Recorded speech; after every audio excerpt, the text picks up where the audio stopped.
Welcome to Booked All Night, the podcast for book lovers and storytellers who need more sleep than they're currently getting. I'm your host, Jessica Mary, and I'm joined weekly by Leigh and Magdalyn Ann as we geek out about books and the craft of writing them.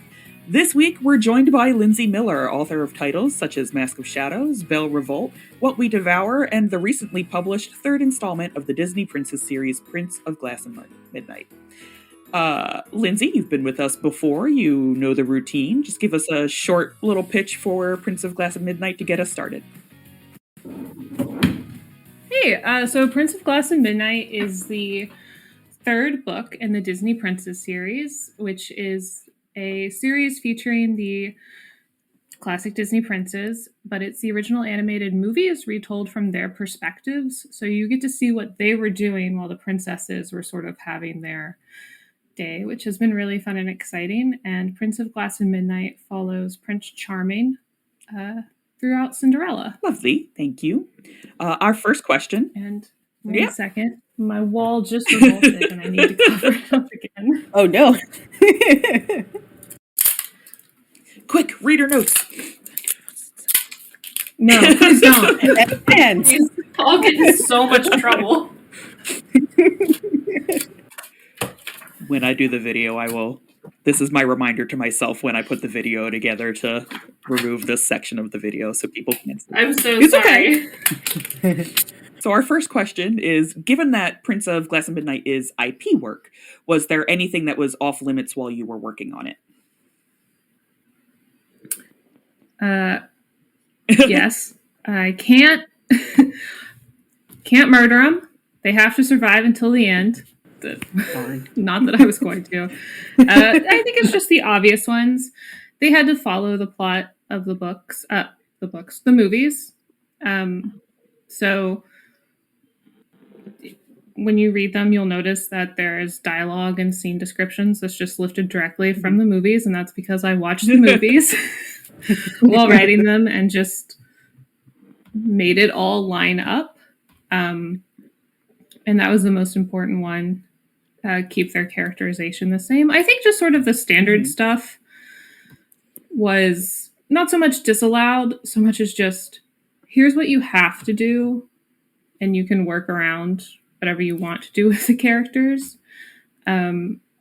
which I like because I like exploring just sort of we don't know that much about Prince Charming, so why would he act like this? And why would he have these responses to these situations? So like making sure that I stayed within the characterizations that we had, I think was the most important thing I had to do, and also one of the most fun things to do. Nice. If murder wasn't off the table, do you think you would have killed any of the characters off? No. I say all, like... No, I just like to make that joke because I feel like all of my other books have been very thriller adjacent or just an actual thriller. And then it's just like, and hello, Disney Princess. One of these things. We do love murder in this house. So. We do.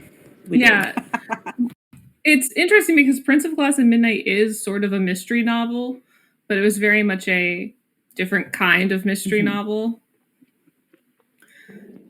which was enjoyable.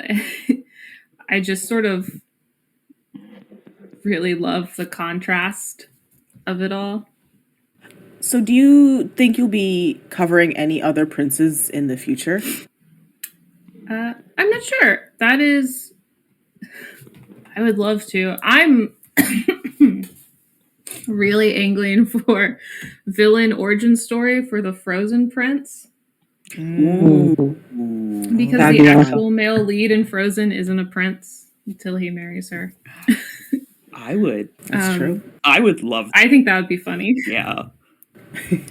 I don't know. I think also it would be really nice to see, because they've been doing a lot of the older animated movies like Sleeping Beauty and Cinderella and Little Mermaid. I think it'd be really fun to see like Aladdin or something or Mulan. That would be fun. And I would not be writing those. Oh, yeah. I would love to see them done since those are sort of within the same.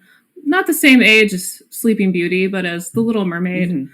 Like, I feel like those were the ones I, as an under 10-year-old, remember. Yeah, they'd be fun. Those were our era of Disney. They would be a lot of fun. Our era of Do you Disney, think that like, they're we're not like 6 years younger than the rest of us? Listen here, you little oldie. Go to bed, Grandma. But do you think that you would? I would love to go to bed. Oh God, same. I'm so tired. Yeah. But what about? Have you ever considered maybe a book where they would all come together in sort of like a convention or group therapy? Yeah, Disney Prince group therapy. It'd be great. They'd just all be really mad that they keep getting into outrageous situations. I think they'd also just have a bunch of just like, yeah, my parents are also dead. Weird. Which I like because I too relate to that, and I think it would be funny. But like, I don't know. I feel like the princesses did that with the younger sort of middle grade. With Descendants. Or maybe that was a TV show. I'm really behind on the TV show aspect of Disney. I do like, I know remember that there being a Disney- scene in Wreck-It Ralph where they had all the There was. princesses Yeah, that's together. it. I remember that scene, but anything I know new? they're doing like the Queen's Council series for all the Disney princesses. And I like the idea of like the shared universe of occasionally they're just like, hey, how are you handling this? This little group chat. Hey, you okay? Not really. Okay. Yeah, me too. You guys, if I never see another foot as long as I live, it'll be too soon. Do you think Prince Eric still eats Yeah, fish? it's just like, he'd be like, oh God, it might be a relative. Like, it's so weird. Like, So, Archie and Cinderella is just like, hey, Grimsby, please help me. So as we know, in a lot of Disney movies, we don't really get to see a lot or know a lot about the princes. So it's really nice to see them getting a little spotlight of their own now through these books. What are your favorite parts of Prince August's story to change or to reflect on? I'm sorry, what were your favorite parts of his story to change or reflect on? I really liked giving him a backstory outside of his dad being like, you gotta get married. Because that's sort of the standard yeah. young adult fantasy, I am a noble character setup. So I really liked giving him just a really sort of normal backstory on top of the also one day you're going to rule a country and there's magic situation. So I really enjoyed that. And just the idea of giving him other relationships outside of Cinderella and his father, because you don't really see him with anyone else throughout the course of the movie, even though he's being introduced to dozens and hundreds of women that night. So I liked the idea of him knowing other people and having other connections within the story and being able to be like, okay, we're moving on now. I need another best friend because this one's not working. So I really like that. And I liked the idea of, I didn't mention this in the summary, but it's not a spoiler. Ella and the prince were childhood friends who lost touch, and that's the setup of the book. So I really liked the idea of giving him a just sort of thing that he feels he failed at. And that he is just like, oh, I could maybe fix this and give both of us closure. So I really liked that sort of, he's the prince. He's Prince Charming. He's great at everything. But he was also at one point an 8-year-old child who wasn't that charming yet because 8-year-olds haven't figured it all out. So I really like the idea of giving him something of just like, I can redo this and be better, and I want to for both of us. So I really like that aspect of it too. Nice. Just growing his emotional connections. That's nice. I do believe we talked. So how do you? Oh, I'm sorry, Katie. Go ahead. It's okay. So how did you come up with his backstory, and was there anything that inspired you for it? Yeah, all the other two books, The Little Mermaid and Sleeping Beauty, I've sort of been playing off of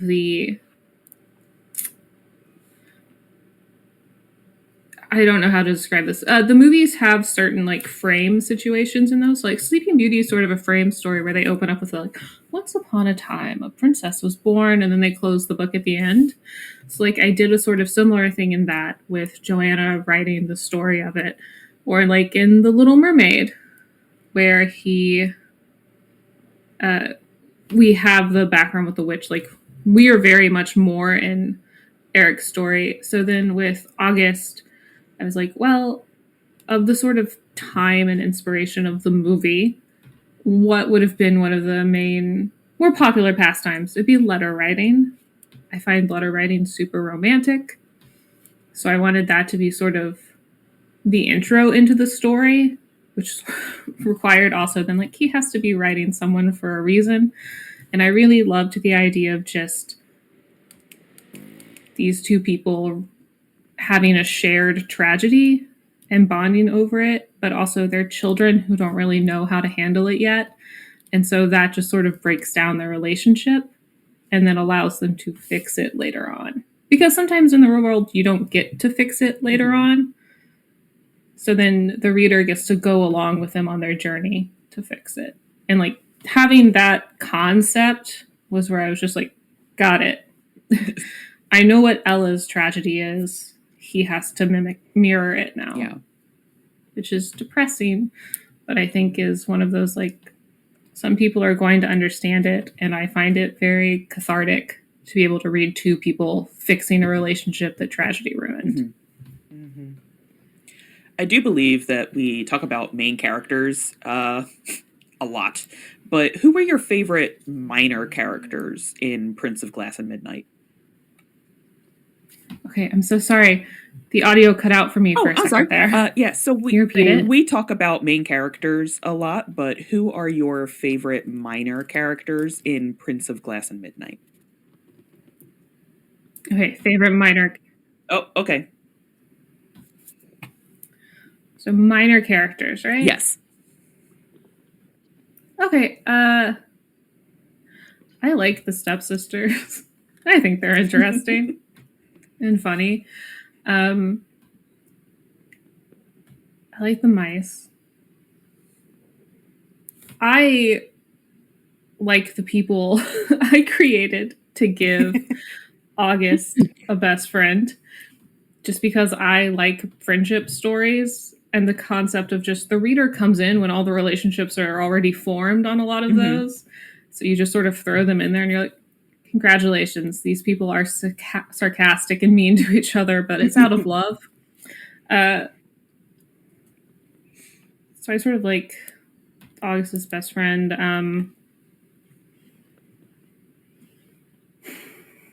I think the stepmother is very interesting as a villain because she is one of the only Disney villains that is not based in magic. Mm-hmm.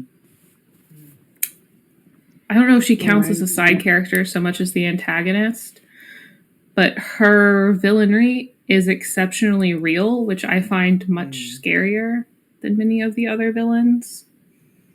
Yeah. So I always found her interesting and just sort of the motivations behind it.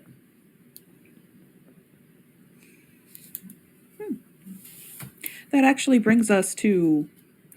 All right. Yep. I think that brings us to our very first game of the night. I believe that you have also done this one with us before. It is our classic, Never Have I Ever Spoiled My Own Book. Oh, I have. I think I did on this show. The rules are simple. You'll get 10 writerly and readerly options. If you have done 5 or more, you have to spoil something from Prince of Glass and Midnight. Are you ready? Great. All Yes. right, number 1. Never have I ever created a playlist for inspiration.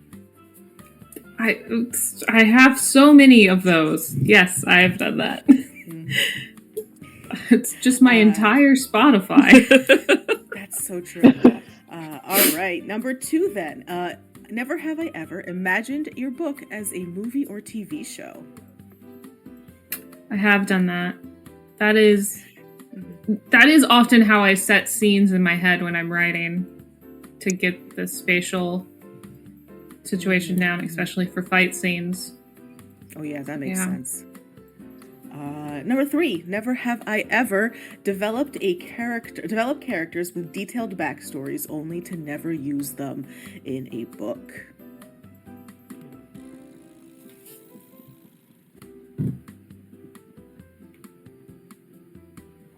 I think all my little weirdos have ended up in books. I guess question then is that the book they were intended for, or were they just kind of copy and pasted and dropped into another universe? Oh no, book they were intended for. I get very hyper focused on making sure my characters fit into that world.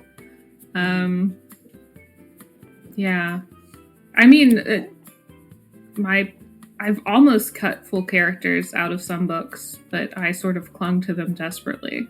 Whether or not I should have is another question.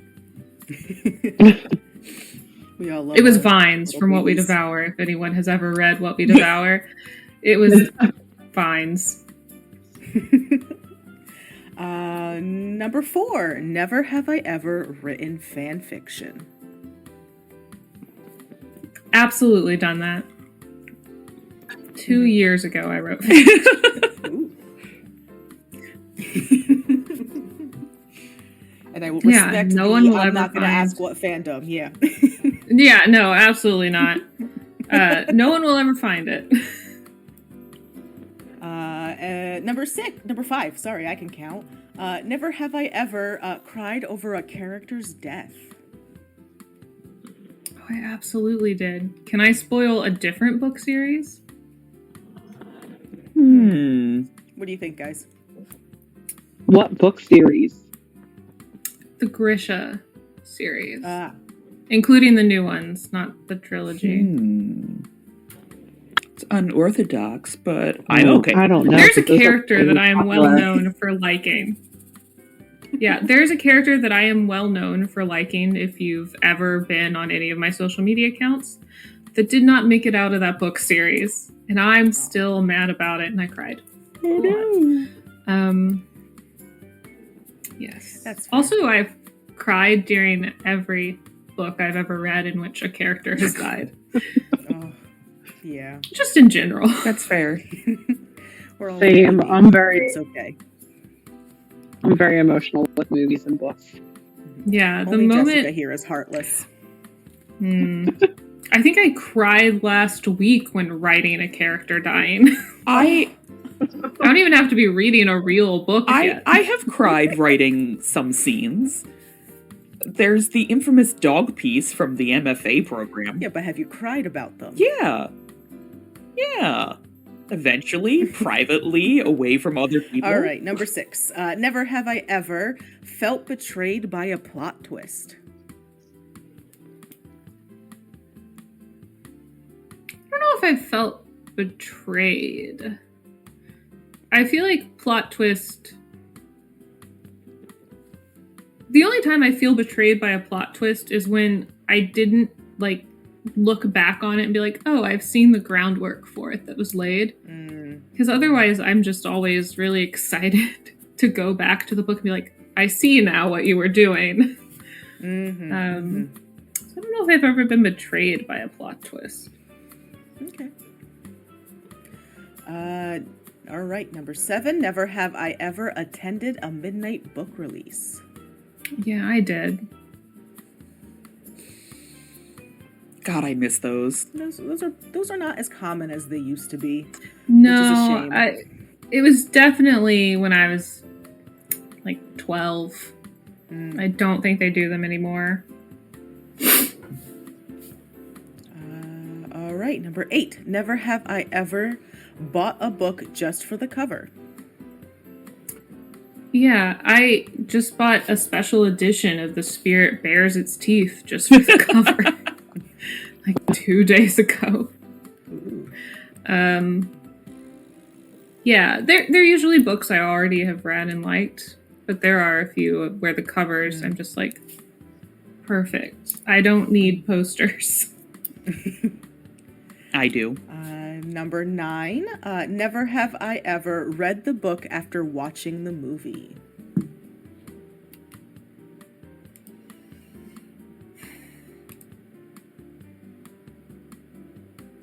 Trying to think about what adaptions I've even seen that I hadn't already been aware of.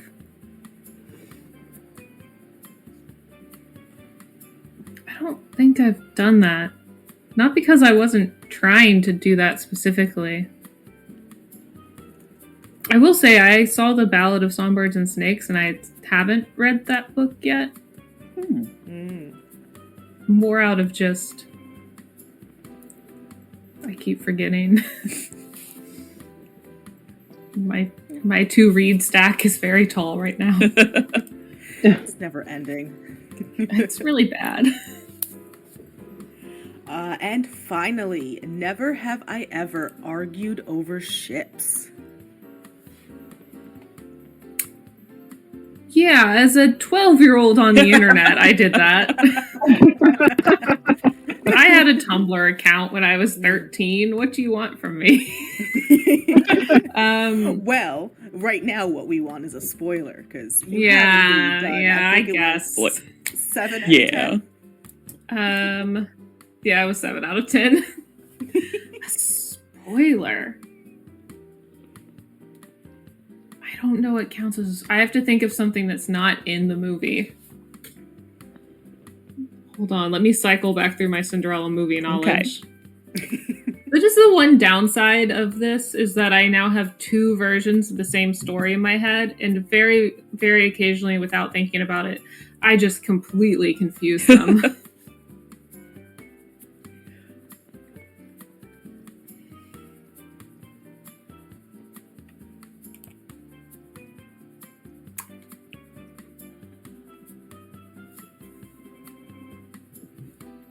Prince Charming, August, is there at the end when she tries on the shoe. Oh, that's a good Tell you one. where. Okay. But I will. No, I'm just kidding. I won't. That was one of those, I really slipped into one of those fast cuts when they opened the door and was just like, yeah, he got in then. In the movie. He was there the whole time. He was in the house the whole time. Prince August was living in the walls of the house.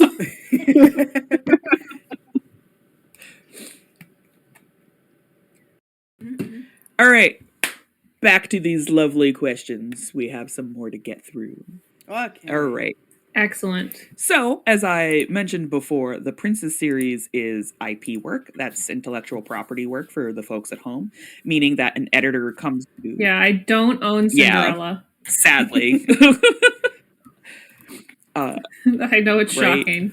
And there are actually like a lot of series that are written like this, right? The Twisted Tales, Babysitter's Club, American Girl, Star Wars, Marvel, DC, and a bunch of other things. What has your experience been like working with IP?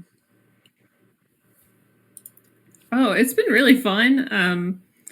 I get to watch Disney movies 50 times in one day and then write that off as a business meeting in my calendar. Jealous. So that no one can bother me. It's been great.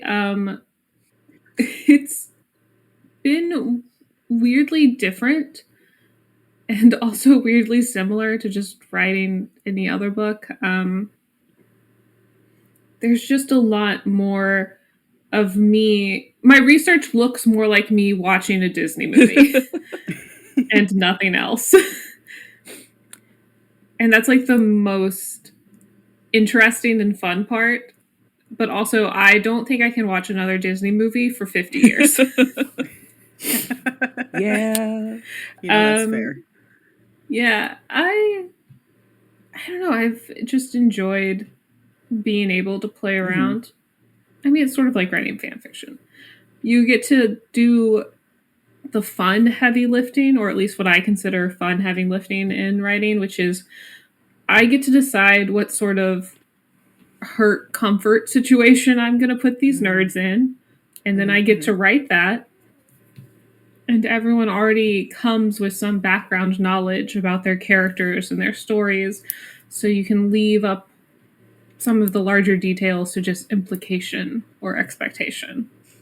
And it allows you to just focus more on character. So writing is hard, and one technique does not fit all. What do you do when the words won't come out? Write a bunch of them on this big old piece of plastic.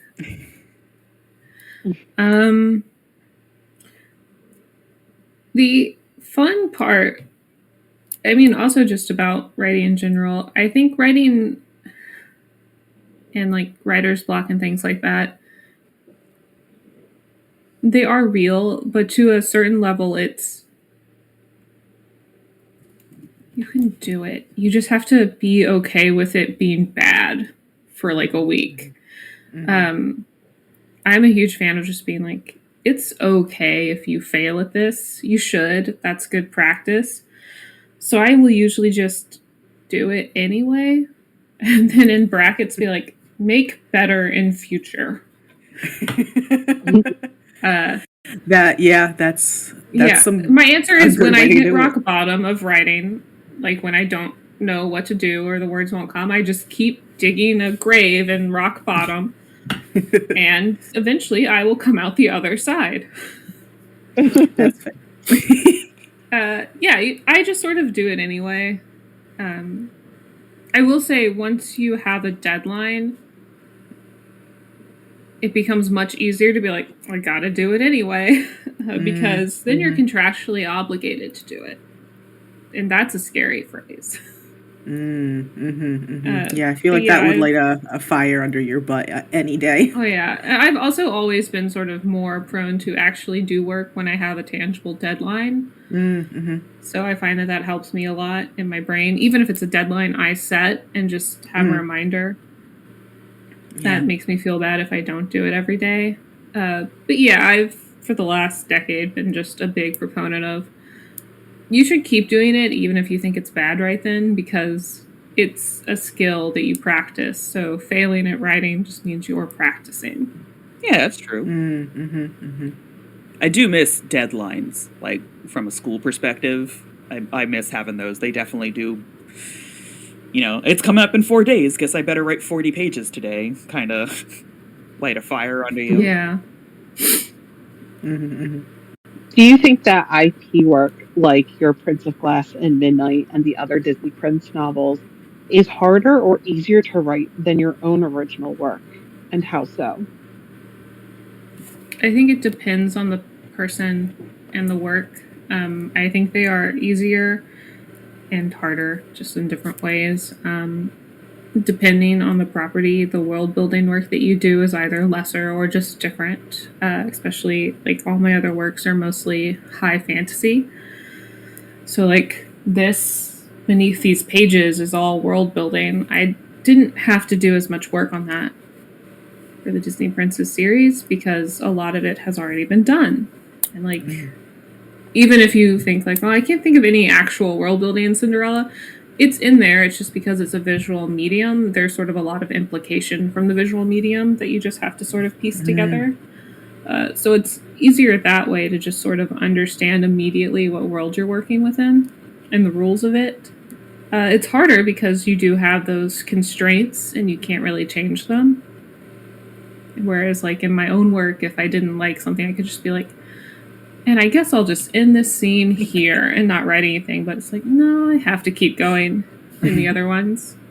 It can also, I don't think it's harder necessarily, but, like, when you're writing your own characters, you can sort of decide what their tone or dialogue style will be, and you can't really do that, especially when you're working within a property that had a audio as its main medium for a while. So like they already have their own style of speech, cadence, and everything that you sort of have to replicate on the page, which can be difficult.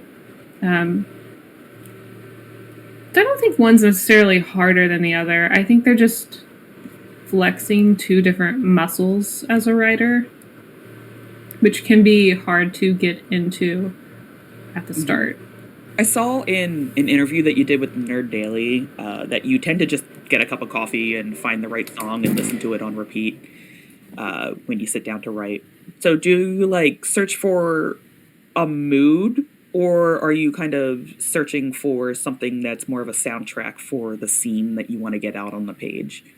I'll just open my Spotify. The music I listen to is almost entirely book related, in that I have a bunch of playlists that are just a collection of songs. Like I have one for That Double Ambition.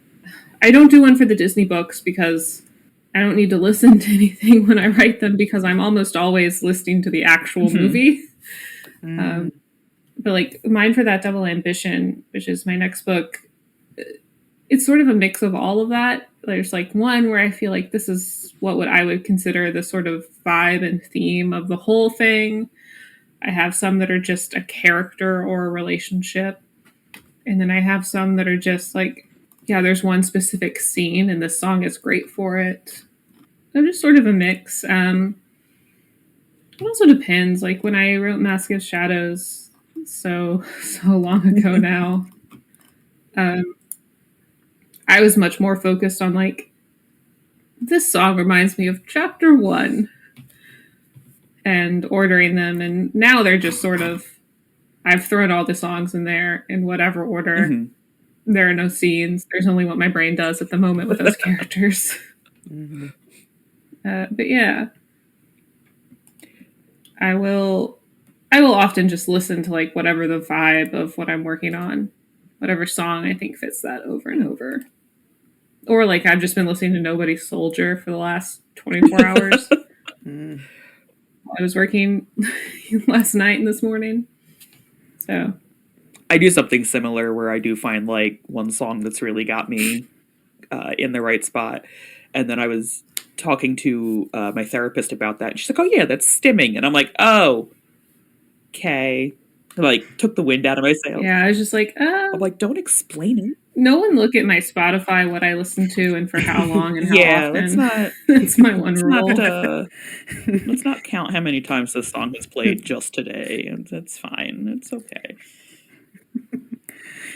I have a playlist where, because I do playlists also by specifically whatever project I'm working on, and I have a playlist that is majority Hosier, but every time it would play it, and on Discord it would pop up, Maggie is listening to this particular song, and the order of the song usually doesn't change, so I would always have like a friend or a beta reader that I had, they would be like, oh, I see you're working on this project, great, keep it up. Actually right. They came to call you out. I do love that Discord snitches on you. It always pops up, Linsey Miller is playing Scrivener. Like, first off, yes, but also no. Don't tell my friends what I'm doing. Listen, they don't need to know that I've actually been playing The Sims for 6 hours instead of Scrivener, writing in Scrivener. What are you going to do when I have both Overwatch and Scrivener open? Discord? Yeah. Scrivener watch. I have noticed it prioritizes Scrivener. Thank you for that one, Discord. So I know that, that's exactly what I'm doing. I know that every writer has heard at least some version of the advice that just says sit down and do it, but it's not always doable for everyone. What advice do you have for writers who might not be able to adhere to the write every day routine? Write when you can. I've been thinking about this recently because I think I've hit a point in my life where I can't give this advice anymore because I write full time now. And I feel like any advice I give on that's going to be pretty hollow because I do just wake up at 6 and sit at my desk and then leave my desk at night. Mm-hmm. I will say prior to this, I wrote Mask of Shadows with Sharpie on paper towels in a lab. So it's sort of just not the whole thing, just like the bits and pieces of when I started thinking about it, of just, you should sit down and write it, but there should be some understanding that sit down and write it doesn't necessarily mean like you need to sit down at a desk or in a Panera, which is also where I did most of my work in my 20s. So much as it's just it's always marinating in the back of your mind. So maybe you should jot that one down a little bit. Dictation technology has come a long way since I was writing on paper towels. So I know a few people who will like dictate what they're thinking about in terms of the book while they're doing other things. I just think there needs to be a moment where you're just like, I need to put this somewhere so that I can look at it later when I have a second, and then let it continue just sort of like rotisserie chicken in my mind, but it's the book. And just sort of keep it on the back burner. I'm using so many food metaphors right now. I'm so sorry. We're getting the impression that you might be a little hungry, Linsey. Have you had lunch? I didn't eat lunch. Oh, no. My bad. I just can't think. Microwave's also a food metaphor. Anything that spins, I feel like, just let the book do that in the back of your mind. In the merry-go-round of your mind. Put your idea on the horse. And then walk away. And then when you have time, come back and get the idea off of the merry-go-round. We want to get Disney with it. The carousel progress. Oh. Yeah. Don't put your idea. Joke is that you're gaining no feels ground. A little bit like Space Mountain. Oh, God. Yeah, I guess my advice is just acknowledge that it's totally fine to not always be doing that. Like, if you're always working on one thing, you're going to burn out really quickly regardless of your job. So sometimes you just have to, like, take your idea, put it in your notes app, and go, I'm going to go do my real work right now, which is whatever your real work that isn't writing is. And then you're going to be like, and now I'm going to come back and do my second real work, which is writing. I feel like dictation is the new best answer. Because multitasking is, everyone's busy. We're all busy. Sometimes you just have to get it out there. It's great for like those long drives you got to take, and then you're thinking about the book and you're narrating it in your head, and then now you can dictate it and write it down, and hopefully the dictation software doesn't butcher your fantasy names all too bad. Oh yeah, I give everyone placeholder names anytime I have to do voice to text. Just like, and then main character says. Yeah, so I feel like voice to text, especially when like I do it when I'm doing just like household chores or with my dog. I'm sorry for undercutting the question. I feel like I finally, which is really nice for me, but I feel like I've hit a point where like my advice on this is not going to be the best advice for it. Yeah. Like up until like 3 years ago, I was still in school, so I've now hit a point where, oh, this is my day job. For real. I like asking that question because I see a lot of authors on social media and at conventions, and the advice is always like, just sit down and do it. And they are, like at this point in their careers, like you wake up and you're writing full time. That's what you do. That's how you make your money. That's how you survive. But like the question is coming from a lot of people that, most of my writing career has been spent in school where I had deadlines and then they were like, okay, goodbye. And they just kind of like pushed me out of the nest, and that was that. And it is hard. And it's not only hard because of jobs, but like mental illness and physical things that come up for everybody. And I had gone to an event with George R.R. Martin, and he had talked about it very openly, how he struggles to get words on the page and how he wants to strangle his friends that are like, yeah, I just sit down and I do my 6 pages for the day and then I get up and I do other things. And he's just like, I hate you. Like, I sit down and the words don't come out, or I sit down and I have to, write them down and think about it somewhere else. And so I like to hear other people's approaches to it because it helps me develop my own approaches to it. Yeah, I will say, like, this is my day job now. I am very lucky in that it can be my day job. But, like, I don't have children. I don't really have that many other responsibilities other than my dog and making sure I survive the day. I don't always do so good with the I survive the day. Feel like, but yeah, I feel like my level of busy is never going to approach the level of busy of some other people. But I guess the thing I struggle most with that is just, I treat it as my day job, but I don't know when to stop working. Because it doesn't feel like a job, so I feel like I should work harder at it. Which is a bad stance to have sometimes. Because I still do need to sleep. Yeah. But yeah, like when I was writing Mask of Shadows and I was still working as a pharmacy tech, it was very much just like I will wake up in the morning, I will sit in Panera and I will drink free refills of coffee and I will write this book and then I will go to CVS and I will do nothing else in CVS because you can't really do anything as a pharmacy tech other than the actual job. And I wouldn't want to. That would be dangerous. And then I'll go home and do more of my work. And then I will sleep for 5 hours. And like the stark sort of reality of it is that writing and traditional publishing is not set up so that you can do it as a job. Yeah.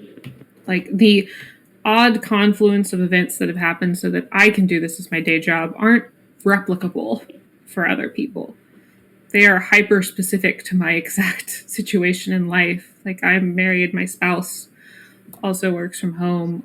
So I don't know. This is like the one thing I've been grappling with this past year, especially where I was just like, I don't think my advice is applicable to a lot of people anymore in that front. But yeah, I don't know. I do find that it does help even back when I was like in school or still working a day job to treat this also as a job.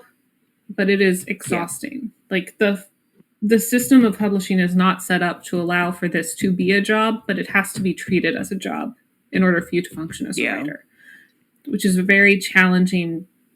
You can't really balance it, but it is very challenging to attempt to balance it and continue on. So like I sit at my desk and do a bunch of stuff and like I will work until I need to not work anymore. No, but I think you bring up a good point with the dictation, because even with people who cannot make this their full-time job, like they have another full-time job, maybe some kids, maybe some other things going on, like when you're washing dishes, you can just kind of start it up and just talk to yourself, really. And I think that's great advice. Okay. I'm glad then that's useful. Because I do think I find that having this career means that most of my brain at any given time, I am always thinking about what I am working on.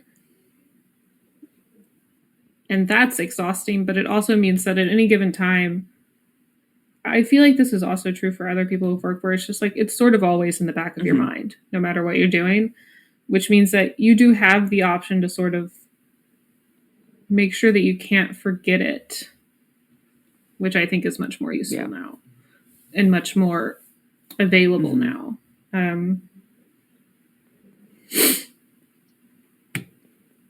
But yeah, when I was writing Mask of Shadows, because that was the one I wrote mostly, and Belle and everything when I was in school, I just wrote in odd times. I didn't sleep.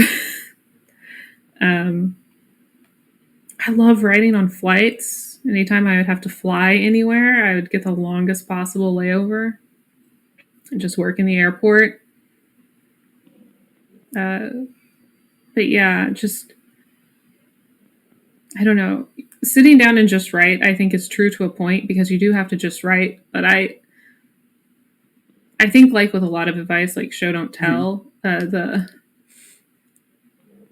It's not exactly literal. Yeah. The writing work can take any version of that it needs to for you. Even if that's just like you dictating as you drive somewhere. Yeah. Well, thank you for that advice. I do believe that brings us into game 2. Are you ready for game 2? Excellent. Yes. All right. So this one is spelling bee. So writers everywhere can start quaking with fear. For you will have to spell these words correctly without spell check. So just like a regular spelling bee, you may ask for a definition and for it to be used in a sentence. Are you ready? Okay. First word is auspicious. Auspicious. AUSPICIOUS. Correct. Number 2, benevolent. Benevolent. Can I write them down as I say them aloud? Yeah. Sorry, I am a visual person. B-E-N. Ben. Yeah, BENEVOLENT. Yes. Number 3, cacophony. Cacophony?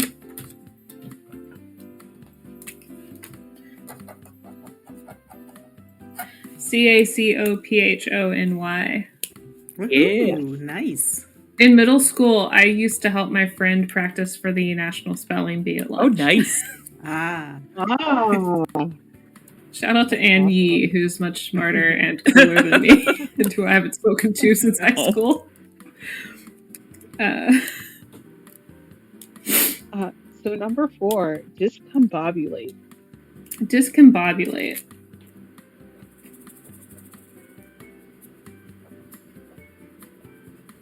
DISCOMBOBULATE. Nice. Yeah. That's a long one. It is a long one. Number 5. It is. Number 5, correct me if I'm wrong, but it's pronounced ebullient. Wait, say it again? Ebullient? Can I have it in a sentence, please? Sure. Her ebullient personality made her the life of the party. Ambulant? Jess, am I pronouncing this right? It's ebullient? Yes, I believe it is ebullient. Ebullient with the emphasis in the middle. Ebullient. Ebullient. Okay, well, streak gone. AMBULIENT.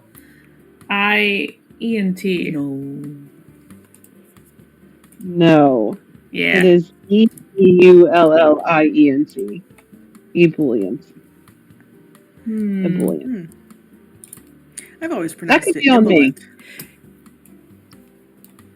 Me. Yes, but you also pronounced Schenectady as I do believe we'll just say that was on me. No, it's fine.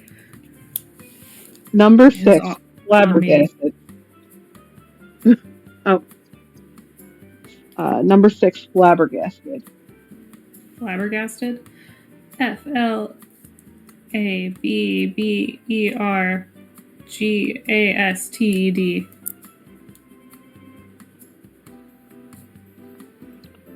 You broke up on my end, but I believe I caught all of that, and I think it is correct. Yes. Flabbergasted. Okay, perfect. My Post-it note looks Number ridiculous right now.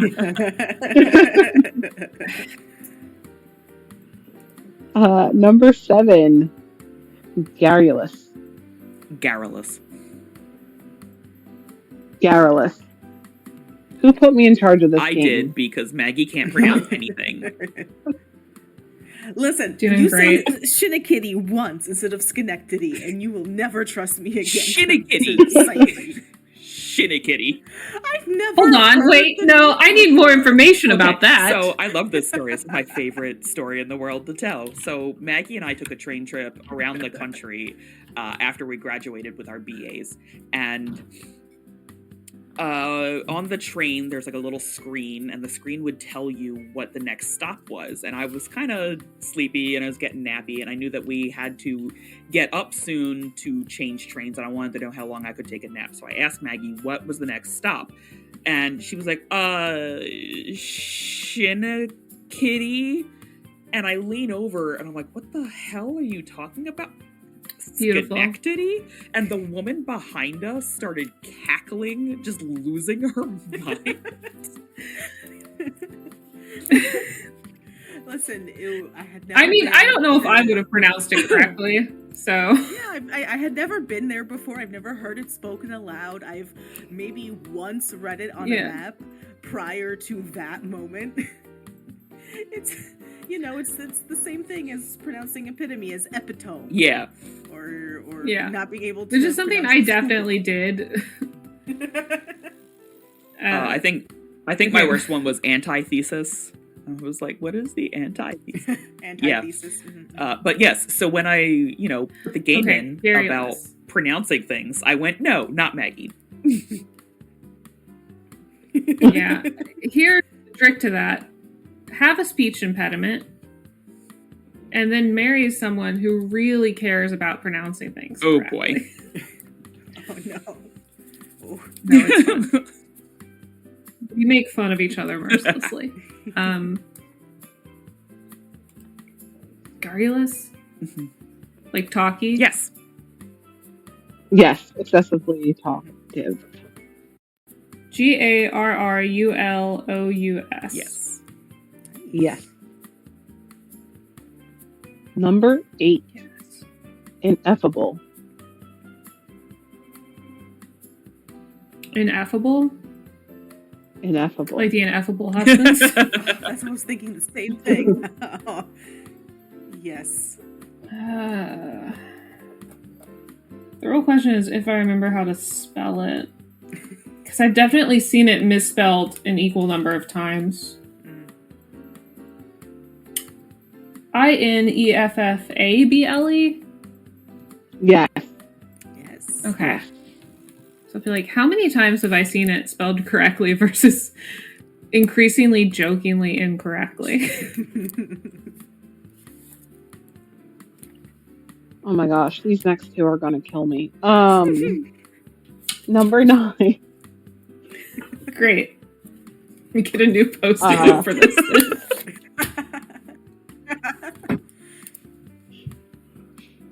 We're gonna find out how I compare to Maggie, because I think I'm gonna be on the same level as her. Lugubrious. Lugubrious. Lugubrious. I got it. I had to mispronounce it the first time. Lugubrious. Lugubrious. What is the definition, please? I don't know if I can pull this one out of my brain. This one is a hard one. Looking or sounding sad and dismal.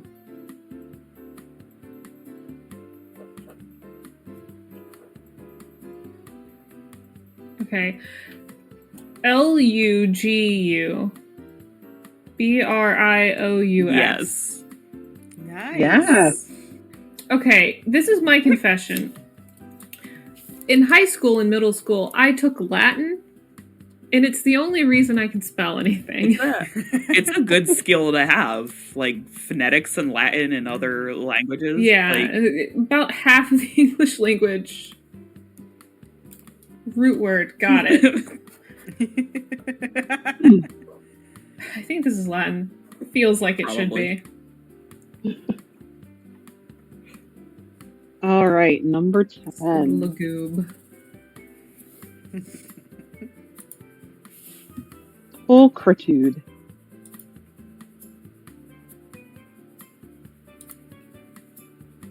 Pulchritude.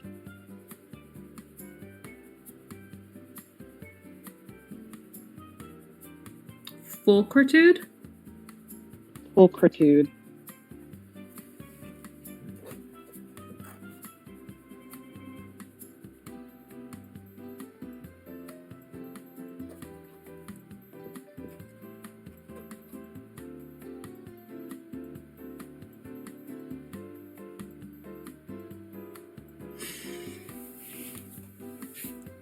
Man, I said that and now I think it's gonna... It's like fulcrum? Fulcritube. No. No. Can you spell that again? Correct. It would, yeah. Incorrect. Should Fulcritube. be P. For No. pulchritude. Pull. Oh, pulchritude. Pulchritude. Oh, R. no, you're fine. I really failed that, so I'm sorry. No, you're fine. Lessons learned. Neither Katie or Maggie can pronounce Good. words. Leave it to Jessica. Good to know. Words and pronunciations. Oh, God. Yeah. Hold on. Well, this is the last one. Oh my. Let me unfold this one.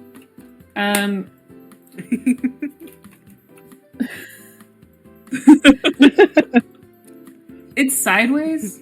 I write sideways. I do too. I write like away from me, like because Yeah, this is how I hold my notebook. Same. Oh, Because I found straight up desk too perpendicular. small in high school. Yeah, it's perpendicular to my body and the direction the words should be going in. Not pictured like my third useless post-it note that just caught all the bleed through of when I left the pen too long at the end of the word. Wonderful, thank you. All right, and the final round of questions, all about silly miscellaneous things and books and stuff that we dug up on the internet about you. Excellent. Alrighty, first question then. If you could work on any other IP, what would you be and why? Elden Ring. Yes. Because I love Elden Ring. Elden Ring. No hesitation. None. Perfect. Perfect answer. From software. Please. And then Software. Look at me, software company. Soulsborne crowd. Look at me. Let me write the Sorceress Selin novel of her villain origin story. Ooh. Let me do that. Please. Yeah, I love Elden Ring. My gaming tastes are weird. It's the Soulsborne games, Overwatch, Baldur's Gate 3, Perfect. and the Pokemon games. Yeah, no, I'm similar in that, where like my husband makes fun of me constantly because I'll find these indie games that are super depressing, and then I'll find ones that are like really cute, and then I'm like, okay, now I would like to play Baldur's Gate 3, where I just murder everybody on my way to Baldur's Gate, and then I would like to scream at the Dragon Age screen and possibly throw my controller across the room. These are all the same thing, right? Yeah. Meanwhile, I'm over here. Oh, I guess. Have you played Lorelei and the Laser Eyes? No. It's a puzzle game. It's upsetting. Ooh. It's sad. Oh, Perfect. no. I like that. That got me into puzzle games. I might invest more into puzzle games. Not really an IP you could do much with. But yeah, I like video games, but only like a specific 5. And I would write about any of them. Though, if you could explore any of the Disney villains, which would it be? I mean, Jafar is my favorite one, and that book's getting written. I don't know when it comes out. They announced it a few weeks ago. I'll have to look it up. Any of the Disney villains. Okay. I don't. Here's my thing. I don't know if I would want to explore any of them. I mean, they're already getting their backstories from like not Twisted Tales, the Villains series. That's Serena. They're already sort of getting like backstories. And I don't think I would be interested in exploring it just because it already exists. But I feel like there's something, most of the Disney villains, you get it. Like the visual medium works so well, and it's just like, you're just like, got it. Power. Got it. Love. Got it. You're sad that this family won't be your family. Got it. Yeah. Yeah. Oh, maybe I don't like villain origin stories, actually, now that I'm thinking about it. From Software. Just let me write any Sorcerer's Salad novel. What happened to the Spell Check podcast? And do you still play D&D? I still play D&D. Spell Check sort of died, though I'm sort of always still hopeful that it'll happen again. The issue is that we lost a player character. And there was no real way to move forward in the plot because as authors, it was very much a character-driven plot for our D&D campaign. I still play D&D often. I played D&D last night. Yeah, I have a bunch of home games that I'm in. My husband is the DM. I play D&D. I miss Spell Check. I just played Blades in the Dark, which is another tabletop RPG for like the last year and a half before we're doing like a science fiction homebrew tabletop right now. But before that I just renamed my character Marzel and made a new Marzel in Blades in the Dark. Completely different plot, but she lives on. I like Dungeons and Dragons and tabletop RPGs. And I will play them. You're in good company. With anyone at the drop of a hat. I was going to say, you want to come play D&D with us, we'll make producer Rob run a one-shot. He'll love it. He'll love every second of it. I guess that does bring me to the next part of that question. Do any of the other authors want to come play D&D with us? We'll make producer Rob run a run shot. I know he'll love it. I can answer that. No, I can't answer that. I don't know their lives. I want to say probably not, because the other issue was, joke's on us, apparently writing and playing Dungeons and Dragons, this is actually something I've discovered over the course of like the last 3 years since I've been playing in more than 2 campaigns. Sort of similar brain space, and it's exhausting, especially if you're the DM and you're also writing a book, or doing any sort of creative endeavor. It just sort of kills your thought process on characterization after a while. Man, maybe a one-shot D&D podcast is the way to go. Maybe I can pitch that. That would be fun. Maybe that's the true Spell Check. No, I would love for Spell Check to be real again. And we did bring up Baldur's Gate earlier, so big question. Who did you romance in Baldur's Gate 3? All of them. I've played it so many times. What do you mean? Gale, because I love a sad wizard. I play a sad wizard. I romance a sad wizard. That's it. There's no joke. That's just the sentence. But did you romance the Mind Flayer? Because Jessica did. No, because can I spoil Baldur's Gate 3? I think it's been out long enough at this point. Yeah. That guy sucks. He's not the mind flayer I want to romance. The mind flayer I want to romance is Omelium.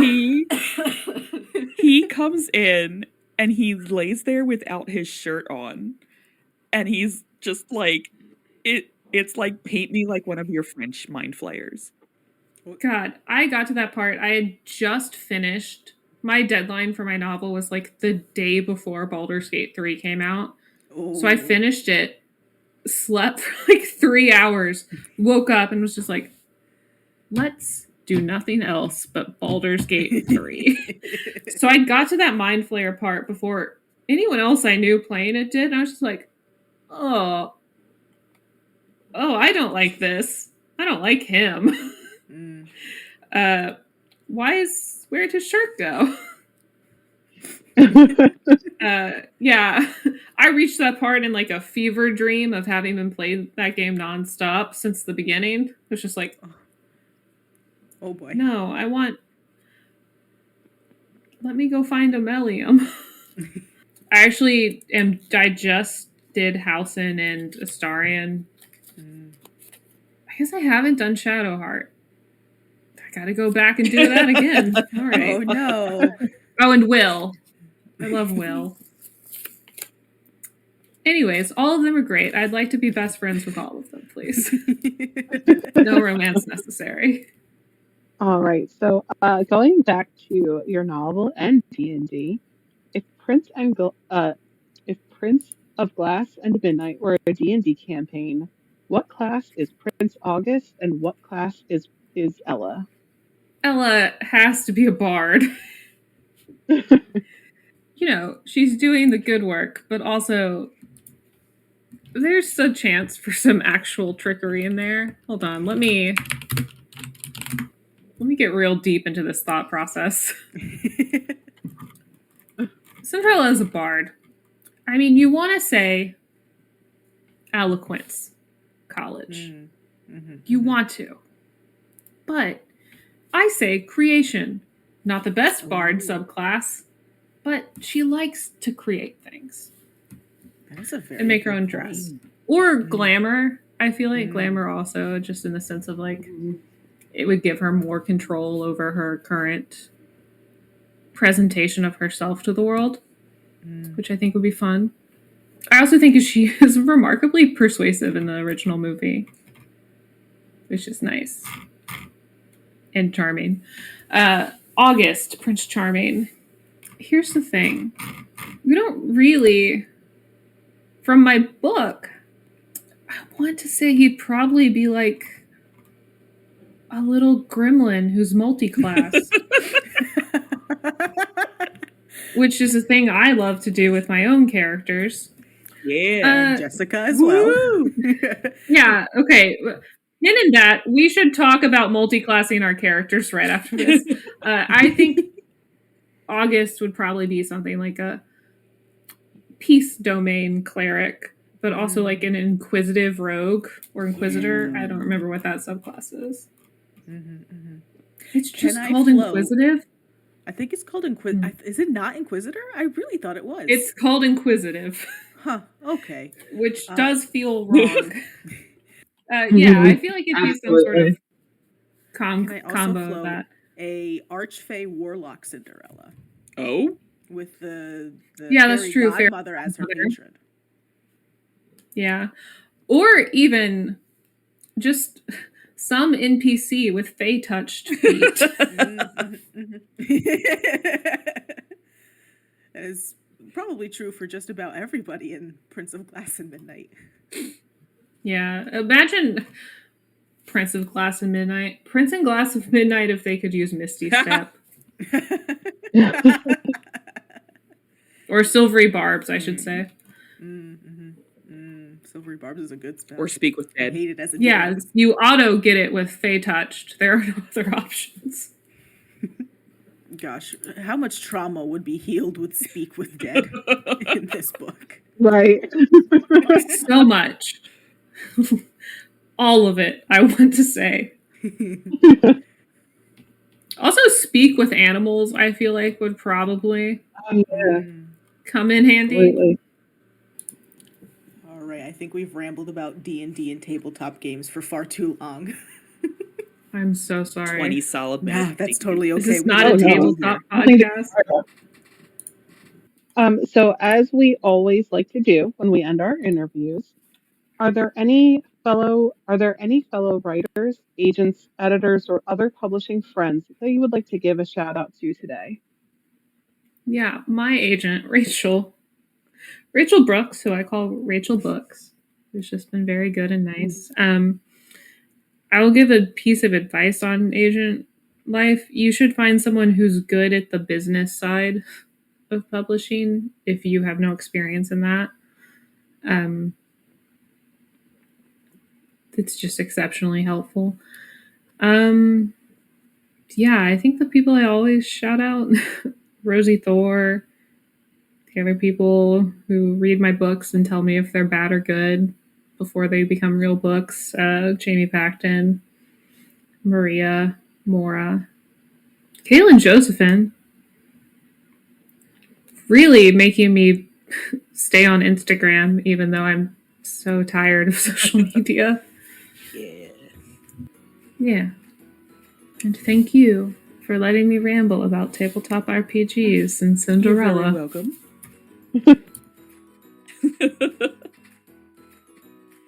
Well, that is a wrap on this episode of Booked All Night. Click that follow button and subscribe to the show. Share this episode everywhere you can, and don't forget to drop a review.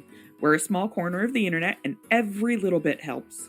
Visit link.bio/bookedallnight, that's lnk.bio/bookedallnight from the convenient link in the show notes to see our other reviews, find us on Instagram and TikTok, and join our Discord community, where we'll be running all of our giveaways, posting excerpts, and live streaming interviews just like this. Join today, invite your friends and fellow readers, and help us hit our first goal of 100 members. When we hit 100 members, we'll run our first giveaway. Booked All Night is produced by Rob Cook. Whenever you share an episode, be sure to tag us at Booked All Night Pod and say hi to our guy in the sound booth. Join us next week as we launch into the fall of the House of Tatterley and the rise of Issa Igwe by Shanna Miles. Until next time, my little Libranauts, this is Jessica Mary, Kay Leigh, Magdalyn Ann, and Linsey Miller signing off and reminding you all to stay booked all night.